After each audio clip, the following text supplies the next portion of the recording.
Big boss Malayalam season 6-ൽ വീടിനകത്തായാലും പുറത്തായാലും ഏറ്റവും അധികം കണ്ടന്റ് കൊടുത്തിട്ടുള്ള താരമാണ് ജാസ്മിൻ. ജിൻഡോ അടക്കമുള്ള താരങ്ങൾക്ക് പുറത്ത് വലിയ പിന്തുണയുണ്ടെങ്കിലും ജാസ്മിൻ നൽകിയ കണ്ടന്റ് അദ്ദേഹത്തിന് പോലും ബിഗ് ബോസിന് നൽകാൻ സാധിച്ചിട്ടില്ല. പോസിറ്റീവിനൊപ്പം അതിലേറെ നെഗറ്റീവ് ആയിരുന്നെങ്കിലും ബിഗ് ബോസ് ചർച്ചകളിൽ ഒരു ശ്രദ്ധേയ കഥാപാത്രം ജാസ്മിൻ തന്നെയായിരുന്നു. ഇപ്പോൾ ഇവിടെ ഇതാ അജയ് എന്ന പ്രേക്ഷകൻ ജാസ്മിൻ ബിഗ് ബോസിൽ നടത്തിയ 10 ഗെയിം ചേഞ്ചിങ് നിമിഷങ്ങൾ എണ്ണി പറയുകയാണ്. ആദ്യ വീക്കിലെ ക്യാപ്റ്റൻസി ടാസ്ക് മുതലുള്ള കാര്യങ്ങളിൽ ഇതിൽ വിശദമായി തന്നെ പറഞ്ഞിട്ടുണ്ട്. സോഷ്യൽ മീഡിയയിൽ ഈ കുറിപ്പ് ഇപ്പോൾ വൈറലാണ്. ആദ്യത്തെ ആഴ്ചയിലെ ക്യാപ്റ്റനെ തിരഞ്ഞെടുക്കാനുള്ള ടാസ്കിന്റെ ആദ്യഘട്ടം അവസാനിച്ചപ്പോൾ ജാസ്മിൻ സിജോയും റോക്കിയും ഒത്തുകളിച്ചതും സിജോ കറക്റ്റ് ചെയ്ത് ബോൾ എല്ലാം റോക്കിയുടെ ബൗളിൽ ആണിട്ടതെന്നും പറയുന്നു. അവരുടെ ഒത്തുകളി പൊളിച്ചത് മാത്രമല്ല, തുടർന്നുണ്ടായ രണ്ടാം ഘട്ട മത്സരത്തിൽ അർജുൻ അപ്രതീക്ഷിത ക്യാപ്റ്റനാവുകയും ചെയ്തു. സിജോ റോക്കി ഒത്തുകളി പുറത്തു വന്നില്ലായിരുന്നെങ്കിൽ റോക്കി ആയിരുന്നേനെ ആദ്യ ആഴ്ചയിലെ ക്യാപ്റ്റൻ. റോക്കി ആയിരുന്നു ക്യാപ്റ്റനെങ്കിൽ പവർ റൂം മേറ്റ് സിജോ ഉൾപ്പെടെ മറ്റൊരു ടീം ആകുമായിരുന്നു. അവരുടെ പ്ലാനിങ് തെറ്റിച്ച് ഗെയിം വഴിതിരിച്ചു വിട്ടത് ജാസ്മിൻ്റെ വെളിപ്പെടുത്തലാണ്. 4-ാം ആഴ്ചയിലെ പ്രത്യേക അധികാരങ്ങളുള്ള ക്യാപ്റ്റൻ സ്ഥാനത്തിന് വേണ്ടിയുള്ള ടാസ്കുകളിൽ ഗബ്രിയുമായി ചേർന്ന് പ്ലാനിങ്ങോടെ കളിച്ചു ആ ആഴ്ചയിലെ ക്യാപ്റ്റൻ സ്ഥാനം നേടിയെടുത്തു. ഒരു കാര്യം ഓർക്കണം, പെണ്ണുങ്ങൾ കൂടുതലുള്ള ടീം ആണെങ്കിൽ ജയിക്കാൻ പാടാണ് എന്ന് ജിൻഡോ പറഞ്ഞിട്ടാണ് ഗബ്രി ഒഴികെ ബാക്കിയുള്ളവരും സ്ത്രീകളായ ടീം വിജയിക്കുന്നത്.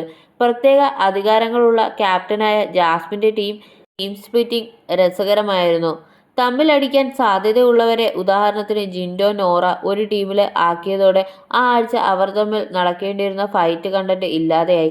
ആ സമയത്ത് ലൈവിൽ നടന്ന ഋഷി അൻസിബ കോൺവെർസേഷനിൽ അവരിത് ചർച്ച ചെയ്യുകയും ചെയ്തിരുന്നു. റോക്കി, സിബിൻ, ജിൻഡോ, റസ്മിൻ എന്നിവരെ അനായാസം എക്സ്പോസ് ചെയ്തത് ജാസ്മിനാണ്.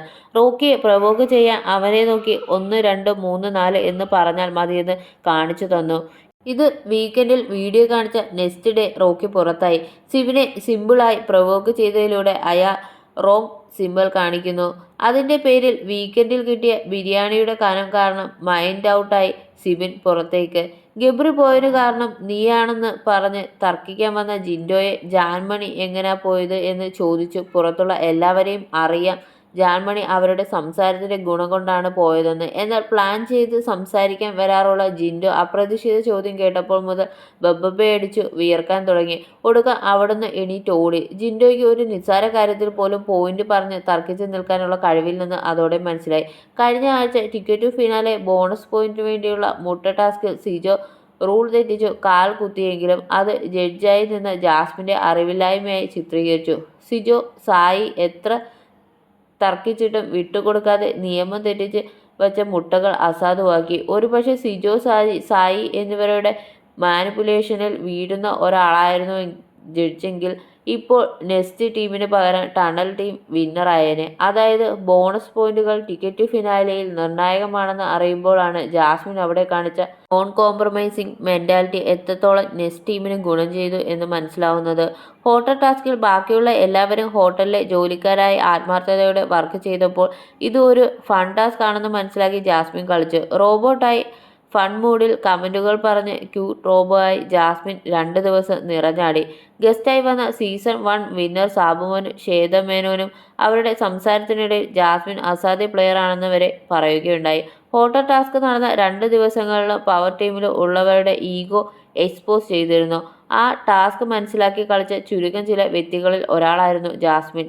വൃത്തിയുടെ പേരിൽ ഏറ്റവും കൂടുതൽ ഹൗസിന് അകത്തും പുറത്തും ഓഡിറ്റ് ചെയ്യപ്പെട്ട വ്യക്തിയാണ് ജാസ്മിൻ. കഴിഞ്ഞ ആഴ്ചയിലെ KP നമ്പൂതിരീസ് ബെസ്റ്റ് ടീസ് അവാർഡിനായി അഭിഷേക് അടക്കം ഭൂരിപക്ഷം പേരും തിരഞ്ഞെടുത്തത് ജാസ്മിനെയായിരുന്നു. ഹൗസ് മേറ്റ്സിനിടയിൽ ഓരോ ദിവസവും കഴിയുന്തോറും ജാസ്മിൻ മതിപ്പ് ഉണ്ടാക്കിയെടുക്കുന്നതിനുള്ള ഏറ്റവും നല്ല ഉദാഹരണത്തിന് തെളിവാണിത്. അവസാനമായി ഈ ആഴ്ച നടന്ന റാങ്കിംഗ് ടാസ്കിൽ 1-ാം സ്ഥാനം അടപടലം കൊണ്ടുപോവാൻ നിന്ന നന്ദനയുടെ മുന്നിലേക്ക് സിജോ, സായി, നന്ദന എന്നിവരുടെ പണപ്പെട്ടി പ്ലാനിംഗ് എടുത്തിട്ടു. അതോടെ നന്ദന നിശബ്ദയായി. ഹൗസിൽ നടന്ന മറ്റ് കണ്ടന്റുകൾ ഓർത്തുവെച്ച് ടാസ്കിനുള്ളിൽ ബുദ്ധിപൂർവ്വം ഉപയോഗിക്കാനുള്ള കഴിവ് ജാസ്മിനുണ്ട്. ഇത് ജാസ്മിൻ കൊടുത്ത ഏതാനും ഗെയിം ചേഞ്ചിങ് മൊമെന്റ്സ് മാത്രമാണ്.